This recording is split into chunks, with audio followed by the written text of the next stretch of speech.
உன்னை கோடு என்னை தருவேன், இதுதான் காதலடி. கண்ணீர் கோடு புன்னகை தருவேன், இதுவும் காதலடி. என்னங்க அது தம்பி இது? நீங்க தான் இந்த ஊர்லயே பெரிய கேட்டரிங்னு உங்களை பிடிச்சா இப்ப சாப்பாடு வர நேரமாகுன்னு சொல்றீங்க. அண்ணா ஒரு 5 நிமிஷம் பொறுத்துக்கோங்கண்ணா, ஒரு சின்ன தப்பு நடந்து போச்சு, இப்ப சரியா வந்துரும். தம்பி சாப்பாட்டு விஷயத்துல எந்த குழப்பமும் நடக்க கூடாது. வந்த விருந்தாளிங்க மனசுல கஷ்டப்படும். தயவு செஞ்சு சீக்கிரம் போன போட்டு சாப்பாடு எடுத்துட்டு வர சொல்லுங்க. இதோ இதோ இப்ப வந்துருண்ணா, கொஞ்சம் வெயிட் பண்ணுங்க. இப்படி சொல்லி சொல்லியே 1/2 மணி நேரத்துக்கு மேல ஆகுது. உண்மையை சொல்லிருங்க தம்பி, சாப்பாடு வருமா வராதா? ஏன் கேக்குறேன்னா விருந்தாளிகளாம் காக்க வச்சுக்கிட்டு இருக்க முடியாது. உங்க கேட்டரிங் கொஞ்ச நாளாவே சரியில்லைன்னு நிறைய பேர் கம்ப்ளைண்ட் பண்ணிட்டு தான் இருக்காங்க. இருந்தாலும் சரி, நல்ல கேட்டரிங் ஆச்சு, ஒரு வாய்ப்பு கொடுத்து பாப்போம்னு கொடுத்தா இப்படி சொதப்பி வச்சிருக்கீங்களே. அண்ணே அண்ணே, நீங்க கோவப்படுற அளவுக்கு இப்ப இங்க எதுவும் நடக்கல, கொஞ்சம் பொறுமையா இருங்க. பொறுப்பு அவ்வளத்தையும் சதீஷ்கிட்ட ஒப்படைச்சோம், நம்மளும் மறந்துடுறோம். இப்ப என்னடா அவன் இல்லாம ஒண்ணும் ஓட மாட்டேங்குது. தம்பி போன் போட்டு கேளுங்க. என்னாச்சுங்க சார், ஏதாவது பிரச்சனைங்களா? அது ஒண்ணும் இல்லைங்க தம்பி, இவங்க கிட்ட தான் கேட்டரிங் சர்வீஸ்க்கு ஆர்டர் கொடுத்திருந்தோம். இவங்க என்னடா சாப்பாடு வர லேட் ஆகும்னு சொல்லிட்டு இருக்காங்க. அதான் என்ன பண்றது ஏது பண்றதுன்னு ஒண்ணும் புரியல. என்னாச்சுங்க ப்ரோ, ஏதாவது பிரச்சனைங்களா? அதெல்லாம் ஒண்ணுமில்ல, இப்போ 5 நிமிஷத்துல சாப்பாடு வந்துரும். அண்ணே அதான் 5 நிமிஷத்துல சாப்பாடு வந்துரும் சொல்றாங்கல்ல, அப்புறம் என்னத்து கத்திட்டு இருக்கீங்க? கொஞ்சம் வெயிட் பண்ணுங்க. எப்படியும் பொண்ணு மாப்பிள்ளைங்க கூட நின்று போட்டோ எடுத்துட்டு தான் எல்லாரும் வருவாங்க. அதுக்குள்ளேயும் சாப்பாடு வந்துரும், நீங்க ஒன்றும் கவலைப்படாதீங்க. அப்படி வந்துட்டா நல்லதான் தம்பி. நீங்க இங்க என்ன பண்றீங்க? ஃப்ளவர் டெக்கரேஷன் எல்லாத்தையும் நாங்க தான் அரேஞ்ச் பண்றோம். ஓ ஓகே ஓகே. டே ஆதி, சாப்பாடு வந்தாச்சு. அப்பா இப்பவாவது வந்துச்சு. ப்ரோ ஏதாவது ஹெல்ப் வேணா கேளுங்க, நான் பண்றேன். இல்ல நோ தேங்க்ஸ்.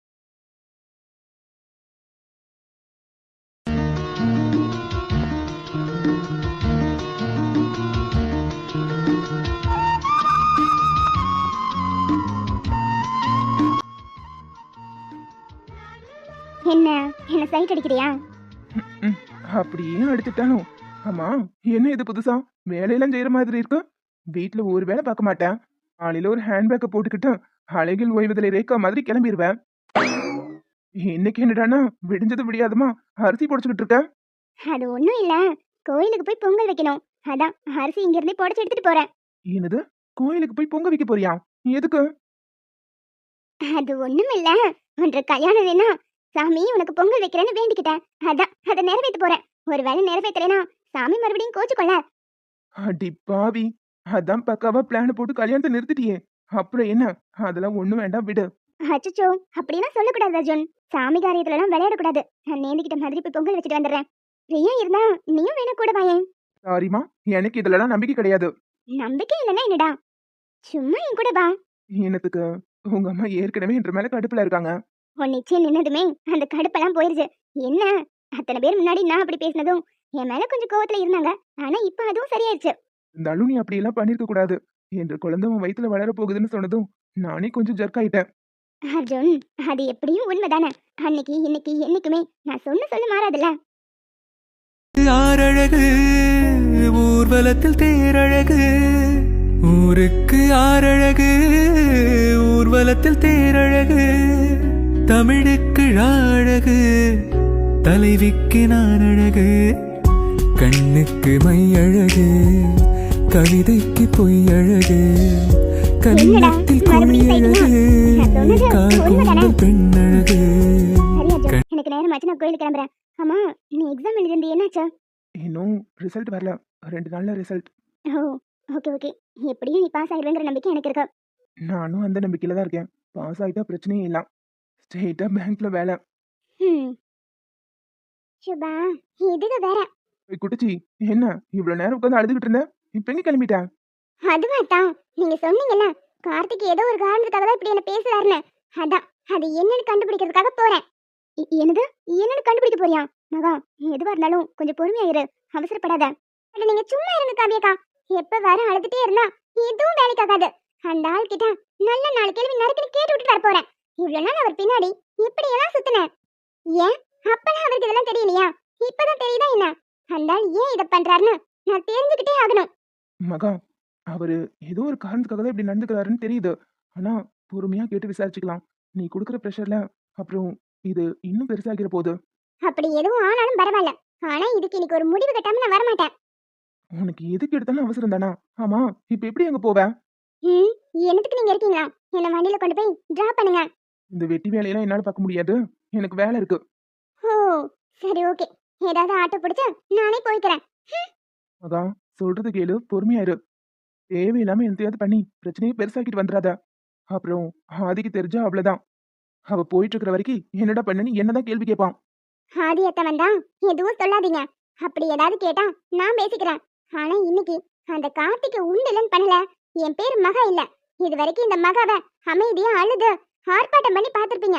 ஆனா இனிமே இந்த அதிரடி மகாவை பார்க்க போறீங்க. இதுக்கப்புறம் ஒரு செகண்ட் கூட என்ற கால் நிக்காது. வரேன். அர்ஜுனிவ ஒரு தென்றல் புயலாகி வருதுங்கிற மாதிரி போயிட்டு இருக்கான். போய் அவளை தடுத்து நிறுத்துங்க. ஏய் மகா, இரு, நானே வந்து டிராப் பண்றேன். ஆனா உள்ள வர மாட்டேன் சொல்லிட்டேன். கார்த்திக் என்ன பேசினாலும் நீதான் அதை கேட்டுக்கணும். நீங்க வந்தாலும் சரி வராட்டியும் சரி, நான் அந்த ஆளை போய் கேள்வி கேட்க தான் போறேன். ஷோ, இப்படி இருந்த வேலைக்காக இந்த ஆளை இன்னைக்கு உண்டுலன்னு பண்ணிட்டு தான் இங்கிருந்து போகணும். Karthik Karthik Karthik car car. அவன் அம்பிட்டு திட்டியும் காரு பைக்னு வந்து கத்திக்கிட்டு நிக்கிறான். என்ன மகா கார் கார்னு கத்திக்கிட்டு இருக்கான்? காரு பைக்லாம் வெளியே நிக்கும், அங்க போய் பாரு. காமிங்க அத்தை, நான் இருக்கிற கடுப்புக்கு சிரிப்பே வரல. ஒழுங்கா உங்க பையன் எங்கன்னு சொல்லிருங்க. இவ்வளவு நேரம் என்ற முந்தானெல்லாம் முடிச்சு வச்சிருந்தேன், இப்பதான் ஊத்து விட்டேன், எங்கேயோ போயிட்டான். ஷபா, நான் வேற செம கடுப்புல வந்திருக்கேன். நீங்க காமெடி பண்றதுற பேர்ல கழுத்து இருக்காதீங்க. எங்கன்னு சொல்லுங்க. அவனை பத்தி இப்ப நீ என்ன பண்ண போற? அவன் ரூம்ல தான் இருக்கான். அந்த ஆளை உண்டிலன்னு பண்ணிட்டு போனான்னு வந்தேன். அந்த ஆளுக்கு எவ்வளவு கொழுப்பு இருக்கணும். அன்னைக்கு கோயில நான் கட்டிப்பிடிச்சு நிற்கும் போது கூட நீங்க இருக்கிறது கூட பார்க்காம அவர் பாட்டுக்கு இடுப்புல கை வச்சுட்டு நின்னுட்டு இருந்தாரு. ஆனா நிச்சயம் நடக்கும் போது சும்மா விளையாட்டுக்கு 4 வார்த்தை கூட பேசிட்டேன். அதுக்கு அவ்வளவு கத்திட்டு போறாரு. அதான் அவரை பார்த்து 4 வார்த்தை நறுக்குன்னு கேட்டுட்டு போலான்னு வந்தேன். அதுதான் ஏன் அப்படி பேசினாலும் எனக்கும் ஒன்றும் புரியல. கல்யாணம் பண்ணா ஒண்ணுதான் பண்ணுவேன்னு சொன்னான். வயசு வித்தியாசம் என்னதான் பெருசா இருந்தாலும் ஒருத்தருக்கு ஒருத்தர் பிடிச்சிருக்கேன்னு சரினா நானும் சம்மதிச்சேன். திடீர்னு இப்படி லூஸ் மாதிரி நடந்துக்கிறான். அது ஒண்ணும் இல்ல, உங்க பையனை ஒத்தையில எங்கேயாவது ஒத்தையடி பாதையில அனுப்பி விட்டுருப்பீங்க. பேய்க்கு இது ஏதாவது உட்காந்து ஆட்டிக்கிட்டு இருக்குமா இருக்கும். நான் போய் விரட்டிடுறேன், நீங்க அமைதியா இங்கே இருங்க. அவர் ரூம்ல தானே இருக்காரு, நான் பார்த்துட்டு வரேன். ஏற்கனவே அவன் சிடுதிடன்னு விழுந்துகிட்டு இருக்கான். இவ வேற போறாளே, இன்னைக்கு என்ன நடக்க போதோ தெரியல. என்ன திடீர்னு கீழே மகா குரல் கேட்கிற மாதிரி இருக்கு. ஒருவேளை மகா வந்திருப்பாளா? இருக்காது. அவ்வளவு திட்டின பிறகு எப்படியும் நம்மளை தேடியா வரமாட்டா. நம்ம அவளையே நினைச்சிட்டு இருக்கறனாலதான் அப்படியெல்லாம் தோணுதுன்னு நினைக்கிறேன். ராஸ்கல், என்ன அழ வச்சுட்டு உட்காந்து கனவு கண்டுட்டா இருக்கான்.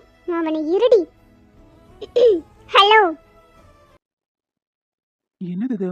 இப்பதான் நினைச்சுக்கிட்டு இருந்தோம், கண்ணு முன்னாடியே வந்து நிக்கிற மாதிரி இருக்கும். எப்படியும் பிரமையா தான் இருக்கும். அடிங்க, பாத்தும் பார்க்காத மாதிரி திரும்புறான் மவனே. யோ, ஏய், நீ உண்மையாவே வந்து நிக்கிறியா? ஏன் பார்த்தா தெரியல? உன்னை யார் இங்க வர சொன்னது? யாரும் சொல்ல தேவையில்லை. என்ற மாமியார் வீட்டுக்கு நான் எப்ப வேணாலும் வருவேன் போவேன். அதை கேட்க நீ யாரு? எனக்கு கல்யாணம் கட்டினாதான் உனக்கு அவங்க மாமியார். அது முதல்ல ஞாபகத்துல வச்சுக்கோ. அதெல்லாம் எனக்கு நல்லாவே ஞாபகத்துல இருக்கு. ஆமா, ஆரம்பத்திலே காதலிக்கிறேன்னு சுத்தி சுத்தி வரும்போது வேணான்னு சொல்லிருக்க வேண்டியதானே? அதான் நான் சொன்னேனே. கரெக்ட். அதை மட்டும் நான் கேட்டிருந்தேன்னா நான் எனக்கு இப்படி இருக்க போறேன். சரி, உனக்கு என்னதான் பிரச்சனை? இத்தனை நாள் நல்லா தானே இருந்த, இப்ப என்ன மரக்காண்டு போயிருச்சா? அத்தனை பேர் முன்னாடி என்ன அசிங்கப்படுத்தி நீ கேவலப்படுத்திட்டு வந்துட்ட. நான் எவ்வளவு வருத்தப்பட்டேன் தெரியுமா? நீ ஆனா அதை பத்தி கொஞ்சம் கூட கவலைப்படாம இங்க உட்கார்ந்து ஜன்னல் வழியா காத்து வாங்கிட்டு இருக்க. கொஞ்சம் கூட என்ன நினைச்சு உனக்கு கவலையே இல்ல. நான் எதுக்கு கவலைப்படணும்? நான் பண்ணது எதுவும் தப்பே இல்ல. சும்மா மேல மேல வந்து விழுந்தா அப்படிதான் பேசுவேன். ஓ அப்படியா? இதுதான் முதல் தடவை. எத்தனை முறை உன்கிட்ட இப்படி நான் நடந்திருக்கேன். என்னைக்கும் நீ இந்த அளவுக்கு என்ன பேசினதே இல்ல. நிச்சயமா இதுக்கு பின்னாடி வேற ஏதோ காரணம் இருக்கு. உண்மையை சொல்லு, உன் லைஃப்ல வேற எவ்வளவு ஒருத்தி இருக்காதானே? ஏன்னா வேற எவ்வளவு ஒருத்தியா? ஆமா, வேற யாரோ ஒருத்தி இருக்கிறனாலதான் நீ என்ன இப்படி அவாய்ட் பண்ற. இல்லன்னா திடீர்னு இப்படி நடந்துக்க வேண்டிய அவசியம் என்ன வரப்போகுது? ஆமா, இப்ப நீ அழுகிறியா இல்ல கோவப்படுறியா? இப்ப அது ரொம்ப முக்கியம். எனக்கு இன்னைக்கு ஒரு பதில் தெரியாம நான் போக போறதில்ல. என்னத்துக்கு நீ என்கிட்ட அப்படி கோவப்பட்டேன்னு மட்டும் சொல்லு. மகா, நீ என்கிட்ட அப்படி நடந்துக்கிட்டது எனக்கு பிடிக்கல, அதனாலதான் கத்துனேன். அது மட்டும் இல்லாம இனிமே உனக்கும் எனக்கும் நடுவுல எதுவும் இல்ல, அது நல்லா புரிஞ்சுக்கோ. என்ன, எதுவும் இல்லையா? அப்போ இத்தனை நாளா என்கிட்ட பழகுனதெல்லாம்? எத்தனை நாள் உங்ககிட்ட பழகுனாங்க? இத்தனை நாளே நீ என்ற பின்னாடி சுத்தி சுத்தி வந்த பிறகும் ஒரு நாள் கூட நான் உன்னை சரின்னு சொல்லி ஏத்துக்கணும்னு நினைச்சதே இல்ல. சரி, அம்மா முன்னாடி எனக்கு அப்படி நடந்துக்கிட்டேன்னு போனா போதுன்னு உன்னை ஏத்துக்கலாம்னு நினைச்சேன்.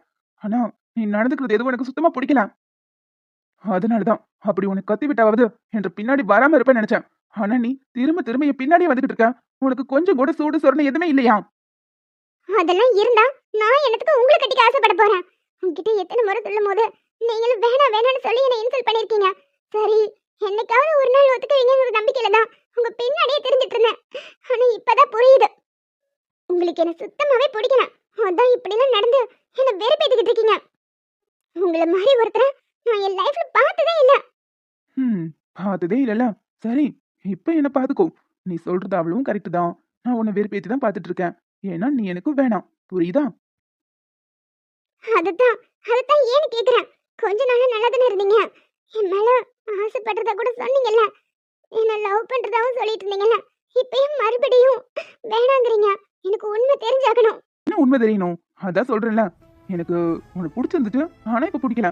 அதனாலதான் வேணாங்கிறேன். வேற ஒரு விஷயமும் கிடையாது. கிளம்பு. அப்படியா? எனக்கு தெரியும் கார்த்திக், இதுக்கு பின்னாடி ஏதோ ஒரு உண்மை இருக்கு. அது நீங்க என்கிட்ட இருந்து மறைக்கிறீங்க. இப்படி பிடிக்கலன்னு சொல்றதுலாம் சும்மா ஒரு பேச்சுக்கு தான். என்ன நீ மாத்தி மாத்தி உளறிக்கிட்டு இருக்க? நீ முதல்ல தெளிவாரு. கொஞ்ச நேரத்துக்கு முன்னாடி என்னடானா உங்களுக்கு என்ன பிடிக்கல அதான் வேணாங்கிறீங்கன்னு சொன்னேன். இப்போ இதுக்கு பின்னாடி ஏதோ ஒரு உண்மை இருக்குன்னு சொல்றேன். இப்படி ஒன்னே போட்டு மாத்தி மாத்தி குழப்பிக்காத. தெளிவா சொல்றேன் கேட்டுக்கோ. எனக்கு உன்னை பிடிக்கல, அதனாலதான் உன்னை வேணான்னு சொல்றேன். நல்ல மண்டையில ஏறிட்டான். இதை கேட்டுக்கிட்டலாம். கிளம்பு. நீங்க இப்படி பேசுறதுனால என் மனசு எவ்வளவு கஷ்டப்படுது தெரியுமா? நான் அதை வெளிக்காட்டிக்காம இருக்கேன்னா நான் அழுகிறது உங்களுக்கு பிடிக்காதுன்னு எனக்கு தெரியும். அதனாலதான் இவ்வளவு நேரமும் என் அழுகையை கண்ட்ரோல் பண்ணிட்டு இருக்கேன். இங்க பாரு, நீ அழுதாலும் சரி, பிறண்டாலும் சரி, உருண்டாலும் சரி, என்னோட பதில் இதுதான். என்னைக்கும் மாறு போறதில்ல. தயவு செஞ்சு இங்க கிளம்புறியா? அப்புறம் இன்னொரு விஷயம், நீ இப்படி அடிக்கடி வந்தலாம் இனிமே இங்க தொந்தரவு பண்ணிட்டு இருக்க முடியாது. ஏன்னா நான் இங்க இருக்க போறதில்ல. 2 நாள்ல பெங்களூர் கிளம்புறேன். பெங்களூரா? என்னத்துக்கு பெங்களூர் போறீங்க? நிம்மதியை தேடி. இங்க சில தொந்தரவுகளை என்னால தாங்கிக்க முடியல, அதான் கிளம்புறேன். நான் இப்ப உங்களுக்கு தொந்தரவு தெரிய ஆரம்பிச்சிட்டேன், அப்படிதானே? இப்ப மட்டும் இல்ல, எப்பவும் தான். கிளம்புறியா? அன்னைக்கு நீங்க ஏதோ கோபத்துல பேசிட்டீங்கன்னு உங்களை சமாதானப்படுத்திட்டு போறான்னு வந்தேன். நீங்க என்னடானா இந்த அளவுக்கு என்ன பேசி ஹர்ட் பண்றீங்கல்ல. கார்த்திக், ஒண்ணு மட்டும் தெரிஞ்சுக்கோங்க, இதுக்கப்புறம் நான் போயிட்டேன்னா எப்பவும் திரும்பி வரவே மாட்டேன். நீ வரணும்னு இங்க யாரும் அழுகல. கிளம்பு. இதுதான் உங்க முடிவல்ல? ஆமா,